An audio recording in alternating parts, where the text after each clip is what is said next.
Hey, how's it going? Kenny here and welcome to Tactic Testing. And up in today's video, I'll be testing the tactic Zaz Fire 1.0, of which you'll find on FM Base. Well, of course, this is not a tactic that I have come up with myself. He has come up with the well-known Zaz, of course, from FM Base. The link to this, to the full tactic is down there in the description below. So if you want to check it out in full, then do so in the description below there. And for the sake of today's video, I decided to test it with 3 different Premier League teams, all at a different scale in the Premier League. Well, they should be at least anyway. So obviously I've tested with Liverpool here, as you can see here first of all. Bournemouth, who are a team who should be battling relegation. And Leicester, who of course are around the top half team these days. So 3 different teams here to see how they'll do. Effectively, of course, Liverpool are expected to do the best out of all 3 of them. I'll be very surprised if they didn't. Well, first things first, about the tactic here, Zaz Fire 1.0. It's very, very positive, as you can see. It's pretty much just effectively just one midfielder in there. Roman playmaker and support, as you see there.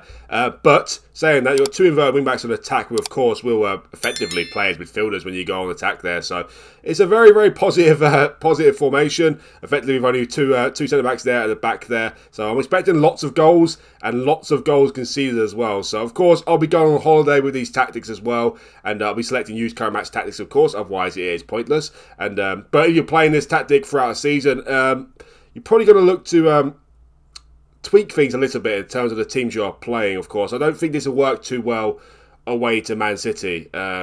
Well, maybe it will. I guess we'll find out. Of course, I don't think Bournemouth Leicester will work out too well away to Man City, but we'll see how Liverpool do effectively. But yeah, it's a very, very positive style of play. Of course, mentality is positive. You got the in possession instructions here as well. In transition, of course, roll it out, counter press. 2 wingers on support, 2 advanced forwards on attack, and a shadow striker on attack as well. So effectively 5 players up front there, and obviously 2 inverted wing backs on attack to join Fabinho, whoever's going to play around playmaker support. I just quick pick the team here. So yeah, very, very positive style of play. Interesting to see how it will do. As I said, if you want to check out the full tactic in detail, it is not my tactic. I cannot take any credit for this. I'm just testing with 3 different teams here to see how it does effectively. But if you want to check it out in full detail, be sure to check out the link in the description below. And without further ado, I'll get started with the first team here, which is Liverpool, of course. I'll go on holiday. I'll select use current match tactics, and let's see how they'll do. Well, the end of the season here with Liverpool, they have won 2 competitions, one of them being the Champions League, so I guess that's a great success, and also the Community Shield. In the league, though, as you can see here, they've been pipped to the top by Man City on goal difference, so yeah, that's a little bit disappointing. 84 points, though, is a pretty low return, especially for these 2 these days in the Premier League. So that is kind of disappointing, really.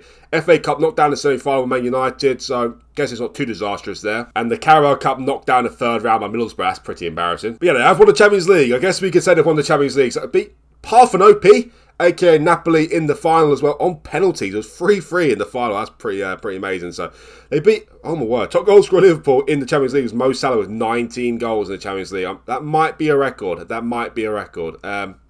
Yeah, so is it a success? I don't know. Is it?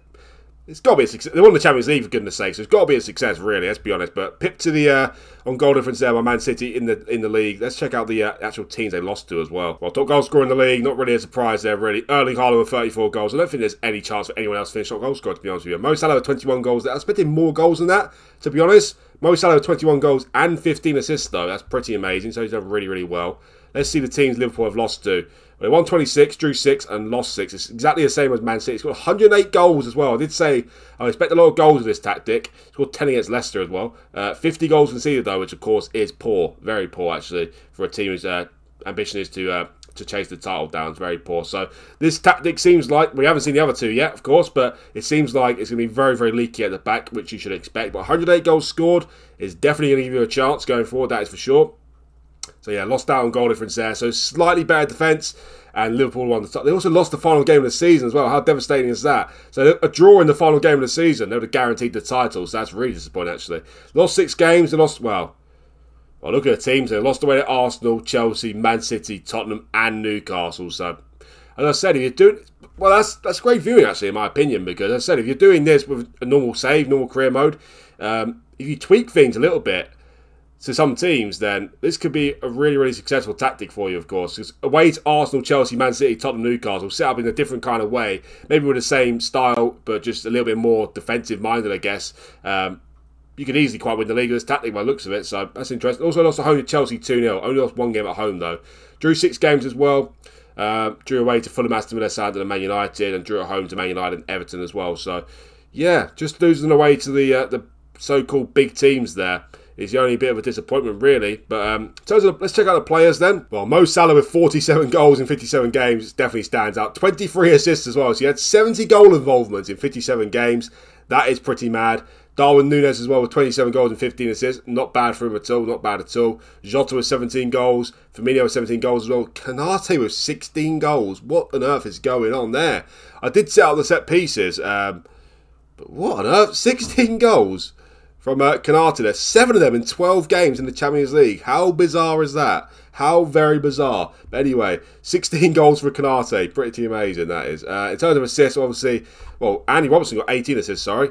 Núñez got 15. Salah with 23, of course. Diaz with 12 assists. Alexander-Arnold, wasn't too impressive there. 12 assists only, and 4 goals. Obviously, they're both more of complete wing-backs and inverted wing-backs, but Robertson certainly chipped in 18 assists there. Alexander-Arnold 12 assists. Sounds quite good, but of what he's produced in the past, not too amazing, to tell you the truth. They did win the Champions League, though. Obviously beat Napoli in the final, which of course is very nice. They also beat Real Madrid in the semi-final, which was very nice as well, beating 3-0 at home. Beat PSG in the quarter-final as well. Beat Benfica in the round of 16, so although they did face Napoli in the final, I'd say they faced Napoli in the final. They did get battered by Napoli in real life 4-1, didn't they? So maybe I'm being a little bit hypocritical there. But Napoli, Liverpool in the final, let's be honest, you would expect Liverpool to beat Napoli in the Champions League final. But the two teams they beat there before that, PSG and Real Madrid, was certainly not very easy. So Liverpool, all in all, did quite well. Lost away to Arsenal 2-1 in the final game of the season as well to win the league title. That's disappointing. But yeah, Liverpool won the Champions League. Just finished second in the Premier League by goal difference, so should have won the Premier League as well, really. So they won the Premier League, it'll be an absolutely massive success, but they won the Champions League, won the Community Shield as well, so all in all, quite decent with this tactic. But anyways, check out the second team in this video here, and that will be Bournemouth. Okay, here we go. We get started with Bournemouth here. Well, this is where it starts to get really interesting, in terms of myself especially, because obviously Liverpool, let's be honest, you play with Liverpool, Man City, any tactic you do, you've got to do quite well at least, surely, because their team's just ridiculous. But Bournemouth, with this tactic, very, very positive. How many goals are they going to concede, really? And how many goals are they going to score? Because, okay, Bournemouth going forward, obviously not too bad. I think they've scored plenty of goals in the Premier League to be justified there. But is it going to be too many goals conceded in terms of their goals scored that they just get relegated with like 2 points or something? I have no idea. But let's check it out. I'm going to go on holiday again, as I said. Use current match tactics, otherwise it's pointless. And let's see what happened with Bournemouth. Before we get started with the Bournemouth results though, guys, please remember that if you like this video, hit that like button for me. It would really let me know that to make more videos like this in the future. And also, if you're interested in seeing daily FootballManager content, then do hit that subscribe button as well. It's really helped me out, and much appreciated as well. So let's get started with Bournemouth results there. The first thing I'll tell you is they haven't got relegated. So that is a great, great result there. They've won the Friendly Cup as well, which of course is always very nice. Knocked down the third round of the FA Cup by Man United, which is not too much of a surprise. Knocked down the fourth round of the Carabao Cup by Leeds United. But let's be honest, I wasn't expecting them to win any sort of cups. It's just about staying in the Premier League with Bournemouth, and they have done it with this tactic. They finished 15th in the league, and only minus 21 goal difference as well, which is a little bit surprising, I have to be honest. How many goals did they score though? Let's have a look. Bournemouth scored 62 goals, which of course is very nice indeed. Conceded 83, so not as much as I thought they would, to be honest. Not as much as I thought they would at all, so interesting. Still, it's a lot of goals conceded, and it's the most in the league, but only by 4. Only 4 more than Brighton. How surprising is that? Brighton with 79 goals conceded. 8 of them was to us as well, so that's very interesting. Leeds, Leicester, and Nottingham Forest getting relegated, so actually survived relegation quite comfortably. Didn't reach the magic 40-point mark, but 10 points clear relegation there, so I'd say it's not blown my mind, this tactic with Bournemouth, but it's definitely been successful, that is for sure. Won 10 games. I wonder who they won the games against as well. Beat Brighton twice. Beat Brighton 6-1 away from home. How amazing is that? Beat Man United 5-2 at home as well. What a result. Beat Nottingham Forest 3-2 away. Tottenham at home 2-0. They beat Leeds 3-2 at home as well. But Brighton away 6-1 and Man United 5-2 at home. They definitely stand out. I wonder about some of the losses here though. Let's have a look at some of the results actually. Well, there's definitely some very high-scoring games in there. Well, I'll tell you what, if you're going to play with this tactic, even if it's with Bournemouth or some other team, it's definitely not going to be boring, because most of the games are going to be very, very high-scoring. Don't see too many 0-0 draws about here, that is for sure. He did 2-1 there, actually, though, home to Aston Villa, but yeah, some surprising. I did say, away to Man City, how would this tactic do?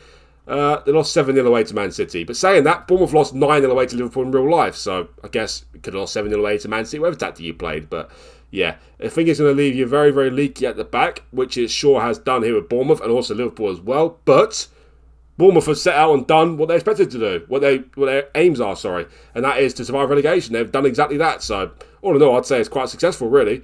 Beat Brighton 6-1 away, as I said, which is pretty amazing.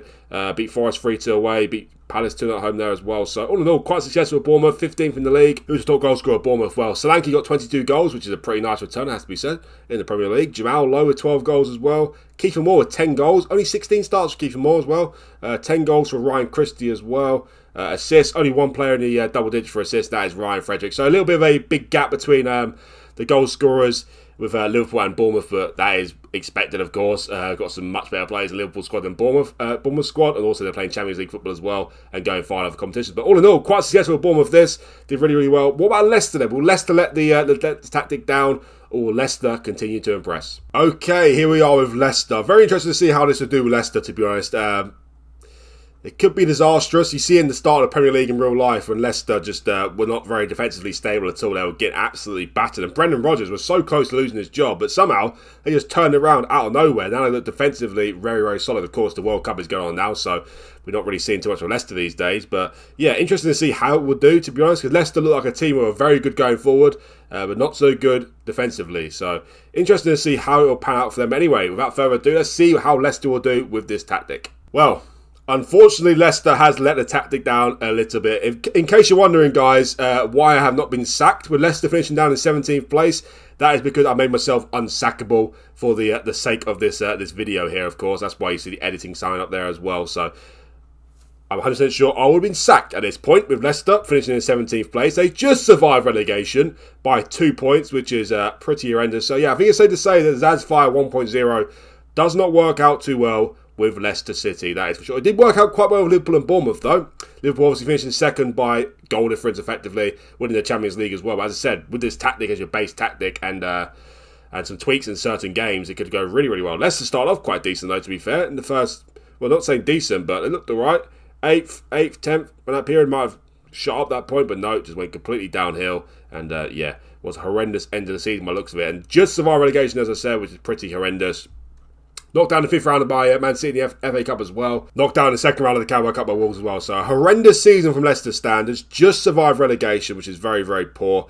Let's check out the Premier League here. Well, Jamie Vardy did all right. Second top goal scorer in the league with 26 goals. Effectively, he's the top goal scorer in the league because Erling Haaland doesn't count. So Vardy was top goal scorer there with 26 goals. 7.39 average rating as well. So it looks like going forward again was quite decent. What about defensively? Well, oh my word. This is just 76 goals scored, which is pretty decent. Only Man City and Liverpool scored more goals than Leicester. But 94 goals conceded. Wow.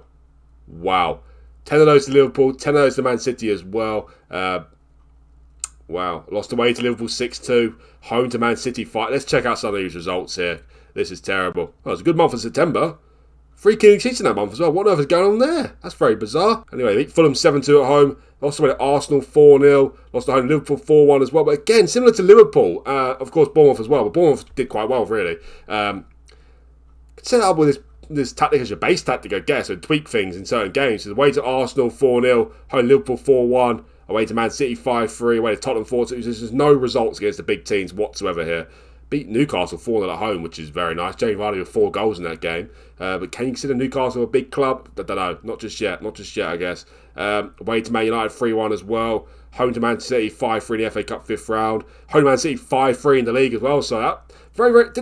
Didn't Leicester beat Man City 5-3 away from home in the league a couple of seasons ago as well. So yeah, a little bit of a 5-3 derby going on there between Leicester and Man City.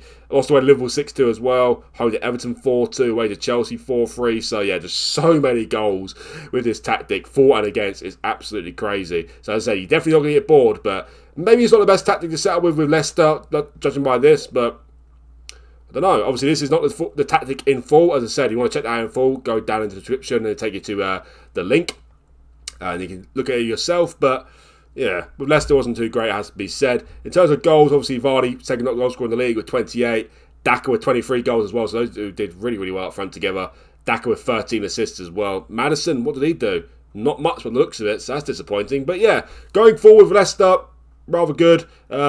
Defensively, absolute shambles. But as I said, make tweaks to the tactic and maybe it will work out perfectly for you. We shall see. But anyway, guys, that is the end of the video. Liverpool won the Champions League, of course. Just missed out on the Premier League title. Bournemouth survived relegation. Leicester were horrendous. Just survived relegation. So take from this what you will about the tactic. I see it can be very successful, I guess. I'm just saying that I think this is a sort of tactic where you can't just go with the same tactic for every single game. You need to do a little bit of a tweak for some games as well. So yeah, very, very interesting. But remember, guys, if you like this video, hit that like button for me. It'd really tell me to make more videos like these. And also, if you're interested in seeing daily FootballManager content, then do hit that subscribe button as well. I'd really appreciate it. Thanks again for watching.